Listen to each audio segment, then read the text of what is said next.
Okay, it's day 69, part 3, and here's Rod Rosenstein, and the guy standing behind them is the new director of the DEA, DEA being a part of the Department of Justice. I would think everyone probably knows that, Department of Justice, DEA. But the interesting thing here is when people are talking about Horowitz, Michael Horowitz, the Inspector General, who's going to supposedly come in and save the day, the changes that you're seeing, the leaks that you're seeing, are not coming from Michael Horowitz or Michael Horowitz's fake investigation that he supposedly has done over the last year. There's been one or two people that are over there in the closet playing their radio very lowly, so that they could say they had an investigation going if this ever broke. But the real driver right now, of this whole investigation is Robert Patterson. And the reason I say this, well, I won't go into too many details, but I'll just play a little clip so you get to know him a little bit better. To the United States. The issue addressed in the 60 Minutes piece and in the Post story is about the diversion of legitimate pharmaceutical drugs for illegitimate purposes. That's an issue that is a priority for us. I can tell you I have some personal experience with that. When I was U.S. Attorney in Maryland, we handled a series of civil enforcement actions. And the civil enforcement actions all are originated from DEA against pharmaceutical companies and pharmacies for Controlled Substance Act violations. We had a series of cases including McKesson and Cardinal Health, as well as a number of smaller distributors.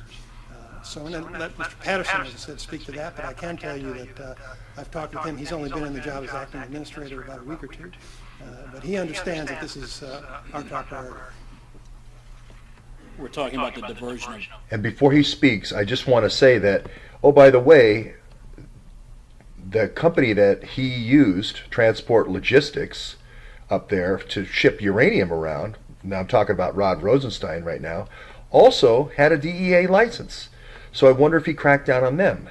Now, the other thing that the Rod Rosenstein got into a habit of doing was cracking down on a company like McKesson, and then Andy McCabe comes around and says, oh, by the way, here's a way to get out of it, and then everybody walks when the correct political contribution is made.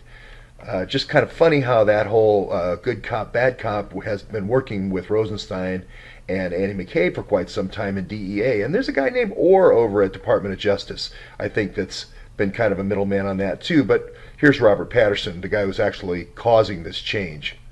Illicit manufactured products in the United States. So I think, look, although the 60 Minutes piece pointed out some concerns that we should all share, I'd also like to point out a couple of things that I don't believe were probably expanded on to the extent that they should have been. And one of the key ones is ultimately what that legislation did in terms of our orders, or I should say, our immediate suspension orders.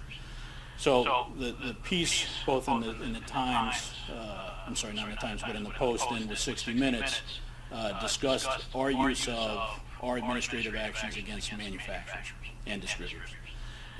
To be clear with everybody, when we talk about the 65 administrative actions in the years in the past, that included not just those two categories, but doctors and pharmacies, which made up the bulk of the number of those immediate suspension orders. Now, what he's saying there is very important, because what he's saying is we haven't really cracked down on the big boys. We've taken out a doctor here, a doctor there, especially when they're competing against our guys, right? I'm not saying these are Patterson's guys, but I'm saying it over here, okay? If there's a drug business where there's two or three, we've been very good about taking out the ones that aren't ours, okay, in those 65. What Patterson is doing is saying, hey, I've got this Operation Cassandra, this huge drug operation going on in Virginia. I live in Virginia. And my agents are coming forward out of the woodwork saying, why isn't this being investigated? And why are we focusing on cracking down on doctors who gave 3 pills, or 3 pills too many, or 3 pills too few? What the hell is going on with Cassandra? I can tell you right now, Bob Patterson right here is saying Cassandra, Cassandra, Cassandra. Cassandra being the surviving daughter from Troy, right?